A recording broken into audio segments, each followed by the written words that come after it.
All right, thank you. Thank you again. Testing. Rome wasn't built in a day. Failing to plan is planning to fail.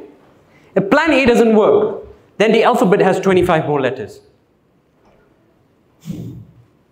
You've heard of these quotes on Instagram, school walls, and even in meetings. But let me ask you something. Have any of them ever really changed the way you live? Today isn't about hearing more quotes. Quotes are just quotes without action. I guess the real question here is, are you just collecting them or are you building something from them? Now that we've established that, I would like to first thank the TEDxUTM committee for giving me this opportunity to impart my thoughts and ideas under the beautiful theme of axis. Ladies and gentlemen, my name is Janak Ashok Teckwani, and I am the founder of Time to Talk, a homegrown podcast that I built under the shadows and have achieved great things with. A trainee counselor, a researcher, and an innovator who's bagged several accolades quite recently. I know I shouldn't be saying this, and I apologize, but I'm usually an impromptu speaker who speaks my mind, quite bluntly so, and that is how I do my best work. However, I've prepared some light slides that require your attention. We're all human. We may disagree with opinions, get inspired by them, or challenge them. But to acknowledge and engage with different perspectives is how growth starts. It's beautiful that we get to sit here today and listen to some of the brilliant minds speak as they share their anecdotes and ideas. Double the excitement for me, as this is my first time in Johor, which is quite surprising, I must say. Let me keep it concise, because otherwise it would feel like a really long lecture, and I know a lot of us have got an experience with long lectures, especially with some of your teachers here as well. Yeah, I'll keep it concise. But I truly hope you understand the crux of what I'm about to say, and just hopefully build something of your own, fellow architects of life. Passive participants versus architects of life. Sorry, I didn't mean to. What was that? Oh yeah, fellow participants versus fellow architects of life. Opportunities come in different forms. But I believe we must first question the metrics of success and failure. You know how they say comparison is the thief of joy? I've lived that reality for a decent amount of time, comparing and dwelling on the opportunities that I've lost and the ones that I've gotten. It creates a dilemma in your head. Is this for me? Do I deserve this opportunity? Should I wait for a better one or a more doable one? I used to justify things too much, only to lose out on gems. But what my mentor taught me really stuck with me. Janak, don't always justify. Experience first. And I think that was beautiful. Ideas and opportunities come like the wind, lifting you up, making you feel empowered, only to snatch you down at the first sign of laziness, doubt, procrastination, and demotivation. You've been there and I've been there. Almost ready, almost confident, almost the right time, but almost as a silent trap. It's a well-decorated waiting room where all dreams go to die. And the longer you stay in this room, the more it feels like home. But let me tell you something. Waiting doesn't build, creating does. Preconceived notions about success and failure builds this formidable wall in your head, making you hesitant to act on the opportunities that you've got.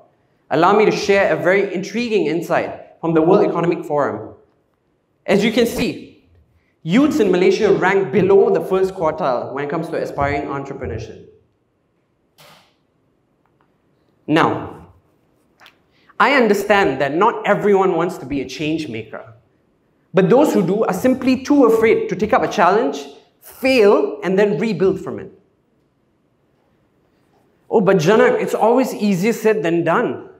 To build something requires an amalgamation of successful factors for it to work.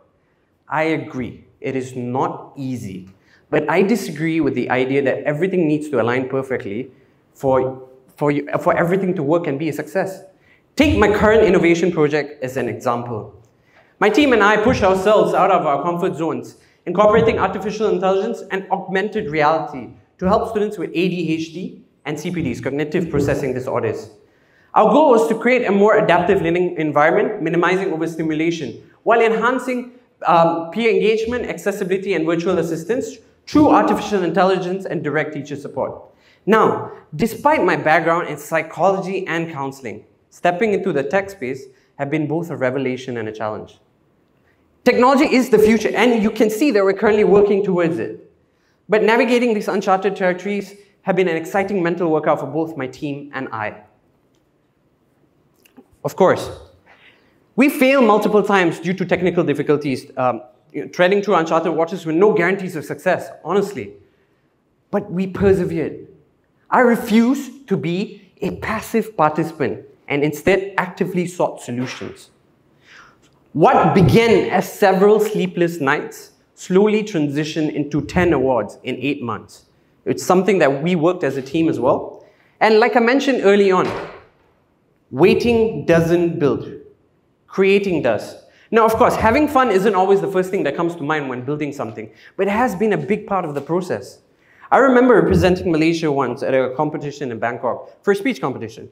And I wasn't overthinking it, having fun and just speaking from the heart, eventually excelling. But the one thing that I really want to share about, and I'm really proud of, is Time to Talk, and that is my podcast. Before we get into that, let me just ask you, what happens when things don't go as planned? Beyond ambition, it takes a toll on your mental health, well-being, and resilience. Productivity isn't about doing more, but it's also about managing your time, energy, and emotions while dealing with the wins and losses. Plus, it is important to understand that growth means nothing without well-being, because sometimes success can feel empty without this balance.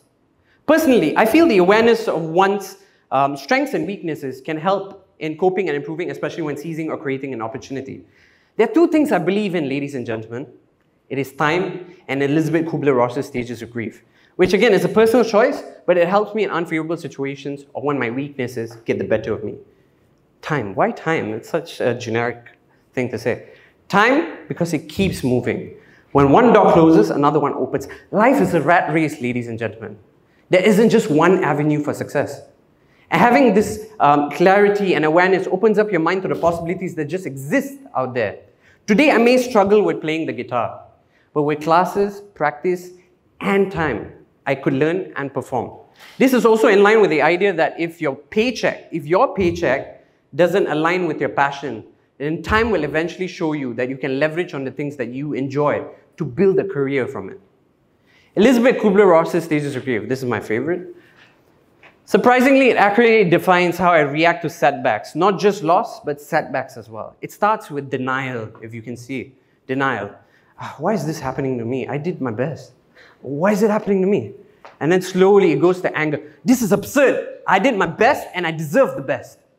Slowly it goes to bargaining. Maybe I should change my partner or get a different loan for my business to work. And then it goes to depression. This is just a waste of time. Honestly, I'm not worth it. I'm nothing but a failure. And then finally, it goes to acceptance. Fine, I failed, but I learned a valuable lesson. That acceptance at the end, ladies and gentlemen, is what gives me the assurance that I could actually work harder to make it happen. With Time to Talk, when I first started, my guests told me that it wouldn't work because of how I wanted to keep it private and prove a certain point. But I took it as a challenge and persevered, imperatively so, as keeping myself in check through the opinions of others made me realize that I could actually cultivate my weaknesses and turn them into strengths. After 6 seasons with guests from all over the globe, Hollywood, Bollywood, local talents, people from all walks of life, the Oscars, the Grammy, I've harnessed the energy of becoming an active architect, planning to explore more opportunities that come my way. One particular guest that I would like to share or talk about with you guys is Nicholas Hooper. He is the composer for Harry Potter, Order of the Phoenix, and Half-Blood Prince. Nicholas initially and politely rejected my invitation due to work, but after sending him an admiration email a month before my graduation, just telling him how much his music meant to me, he was more than happy to slot me in for a quick session the week after.